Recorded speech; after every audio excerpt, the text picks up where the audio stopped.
Bonjour, bonjour mes précieux et précieuses. Je crois que tout le monde se porte bien, que vous vous portez bien, que la semaine a été. Aujourd'hui, c'est un jour nouveau, un jour particulier, tout simplement parce que nous sommes en vie. Beaucoup marchent chaque jour, mais tant que tu es encore en vie, tant que nous sommes encore en vie, nous devons être reconnaissants parce que nous n'avons pas mérité cela, mais nous avons encore la grâce d'être en vie, d'être debout et de vaquer tous les jours à nos préoccupations. Alors j'espère que la semaine a été, même s'il y a eu des épreuves de part et d'autre et que ça a été difficile, il ne faut pas perdre son sourire. Il faut se dire, aujourd'hui ça a été moyen, demain ce sera mieux. Alors moi je me porte bien.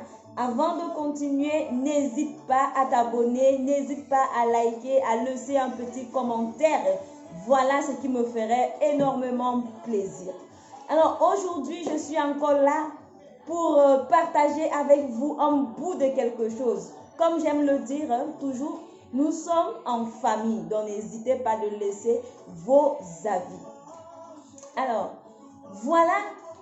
J'aime le dire encore et encore qu'au jour d'aujourd'hui, en ce siècle présent, si tu n'as pas Jésus, crois-moi, cela ne sert à rien.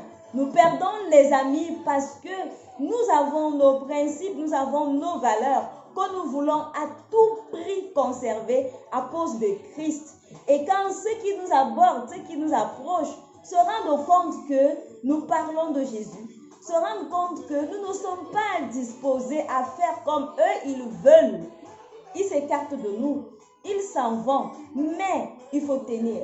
Il faut avoir ses principes et ses valeurs parce que c'est ça qui fait la personne que nous sommes. Si tu laisses partir, tu laisses fouler tes valeurs aux pieds, pour faire plaisir à une tierce personne, crois-moi, tu vas perdre beaucoup de choses. Tu n'auras aucune personnalité, tu n'auras rien qui te marque, tu n'auras rien qui te différencie. Alors, il est important que tu crois en toi et que tu fasses confiance en ce en quoi tu crois. C'est très important. J'aime encore le dire qu'il y a une chose qui détruit les vies. Il y a une chose qui détruit les familles, qui détruit les cœurs, ce sont des relations. Dans la relation, le choix du conjoint est très important. Pourquoi une fois de plus je le dis ce matin? Parce que voilà l'histoire de Stéphane et Amanda Amanda est une jeune femme très réservée. Elle est une jeune femme qui croit énormément en Dieu. Elle dit: je ne ferai pas telle chose jusqu'à ce que je me marie. Alors, Stéphane est là. Stéphane est très content d'avoir rencontré une femme chaste, une femme pieuse, une femme qui croit en Dieu, une femme qui ne baisse pas les bras, qui croit. Et je vous dis, Amanda est issue d'une famille très pauvre pendant que Stéphane est énormément riche. Mais Amanda, bien que Stéphane soit riche, elle ne baisse pas les bras. Elle dit non, je ne vais pas me compromettre parce que tu as l'argent. Si tu m'aimes vraiment comme tu dis, tu devras attendre que nous allions ensemble après notre mariage. Il faudrait que tu affines ton caractère. Il faudrait que tu changes.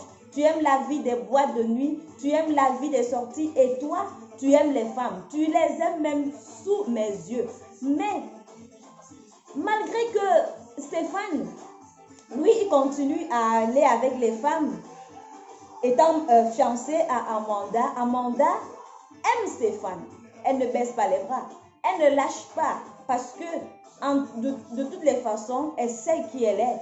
De toutes les façons, elle ne va pas avec lui. Elle dit, s'il change, alors c'est ma preuve que lui là, il est à moi. Mais s'il ne change pas, Dieu, toi-même, tu sais où tu me mèneras. Mais pour l'instant, j'aime cet homme. Et chemin faisant, Stéphane, pour faire tomber Amanda, pour qu'elle change d'attitude, pour qu'elle change de comportement, qu'elle change de parole, en fait, qu'elle laisse tomber toutes ses valeurs pour coucher avec lui, il s'en va prendre la meilleure amie d'Amanda, sa meilleure amie. Alors, ils commencent une histoire d'amour. Ils montent, ils descendent ensemble. Amanda, elle pleure tous les jours. Et les deux tourtereaux continuent et Stéphane, il fait auprès. Et malgré qu'il mène sa vie, il ne veut voir aucun homme avec Amanda. Le pire, c'est que les deux tourtereaux humilient Amanda à tous les coups. La meilleure amie devient jalouse. Il l'humilie à tous les coups, à tous les coups. Voilà qu'un jour, elle en avait marre. Elle en avait marre. Vraiment, elle a pleuré, elle a dit stop. Stéphane est revenu lui dire non, je t'aime, elle a encore accepté. Mais l'humiliation a continué. Mais elle a arrêté. Un jour, alors, un autre monsieur voit Amanda, il tombe amoureux d'elle. Il aime. Et Amanda lui dit, en fait, elle est un peu sceptique parce que suite à la déception qu'elle a vécue avec Stéphane, elle n'est pas prête. Mais le monsieur, il est patient. Il se voit aimer la jeune femme. Il l'aime. Il met tout en œuvre pour qu'elle ait tout ce qu'il lui faut, pour qu'elle ait tout ce qui lui manque. Lui continue à s'occuper de ses affaires. Il n'a pas d'autres femmes dans sa vie, bien qu'il y ait des femmes qui accourent auprès de lui. Mais il reste fidèle au sentiment d'amour qu'il a envers Amanda, et celle-ci commence à prendre confiance. Et lui, il ne la touche pas. Il dit que ça va se passer comme tu veux, parce que je veux que tu sois ma femme, je veux que tu sois mienne. Et le monsieur défend Amanda contre tout. Il est toujours là. Elle ne savait pas encore si elle l'aimait parce que le cœur était encore attaché à Stéphane. Mais un beau jour, alors que ces deux tourtereaux ont fait pire, elle s'est vue commencer à aimer ce nouveau amoureux. Et c'est comme ça qu'elle a commencé à se sentir épanouie. Bien, ils se sont mariés. Elle était heureuse. Heureuse parce que l'homme l'aimait. Il l'aimait vraiment. Et Stéphane a vu ça. Il a laissé tomber la meilleure amie d'Amanda. Il est revenu. Bien qu'elle soit déjà mariée, pleurer, dit que c'est toi que j'aime. Fais les coups pour tuer le mari. Il a fait des choses qu'il n'avait jamais fait avant pour que la jeune femme divorce pour être avec lui. Il a insisté, mais la jeune femme, l'amour lui a redonné confiance. Elle a dit jamais. Mais le monsieur, jusqu'à maintenant, il ne lâche pas. Et la jeune femme lui a dit, tu sais, hier tu m'as fait souffrir. Tu ne voyais pas la femme que j'étais. Tu n'aurais pas les valeurs qui étaient en moi. Tu foulais tout ça au pied. Tu t'en foutais parce que tu savais que je t'aime. Et parce que tu savais que je n'irais pas à l'encontre de mes valeurs. Mais il faut savoir que toute chose a un temps. Aujourd'hui, je ne suis plus avec toi. Mon cœur s'est détourné de toi. J'aime mon mari. Et le gars, il est au bord du suicide. Tout ça pour nous dire, mes précieux et mes précieuses, que il faut croire en ses valeurs. Il faut avoir confiance en ce à quoi on croit. Quand tu as tes valeurs, même si on te propose quoi, tu sais qui tu es. Et tu sais ce que tu peux avoir parce que ta barre n'est pas là. Ta barre est haute, même si tu es pauvre. Il ne faut pas se précipiter parce qu'on est pauvre et que quand on a vu un riche, on a peur qu'il parte. Le riche que nous avons vu, est-ce qu'il nous traitera bien? Est-ce qu'il nous regardera jusqu'à la fin avec ses yeux amoureux? Ou alors il se foutra de nous? Il fera de nous une personne acquise pendant qu'il va faire ces choses sans tenir compte de nos sentiments. Sachons tenir ferme face à nos valeurs. Sachons faire confiance au Dieu en lequel nous croyons. Quand tu sais que ton Dieu est capable de quelque chose, ne te compromets pas. Vous savez, pour se compromettre, c'est tellement facile, mais quitter la compromission, c'est difficile. Alors, il est question de croire en ses valeurs, de croire en soi, de tenir ferme, de faire confiance en la personne que nous sommes.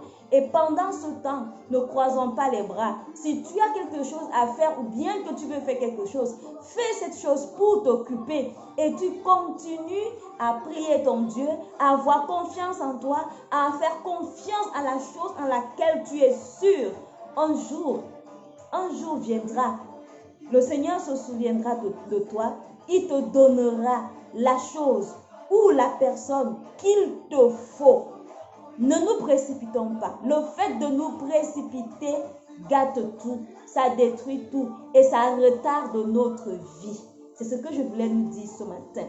J'espère que tu as été béni, que tu as aimé et que cette petite histoire a fait quelque chose, a produit quelque chose de positif dans ton cœur. C'est très important. Aie confiance en toi.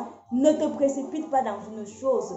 Prends ton temps parce que tu peux te précipiter et tu perds tout.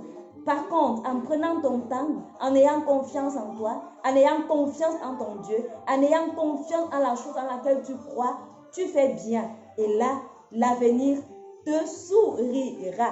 Et ceux-mêmes qui t'ont maltraité, qui te traitent mal, qui parlent mal de toi, qui te médisent, qui sont sûrs qu'aucune chose de bien ne peut sortir de toi, ils seront surpris parce que le Seigneur sera toujours avec toi et il fera briller ton étoile.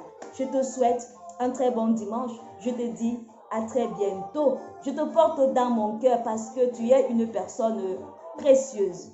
Que le Seigneur te bénisse et surtout, prends soin de toi. Je te dis à très bientôt.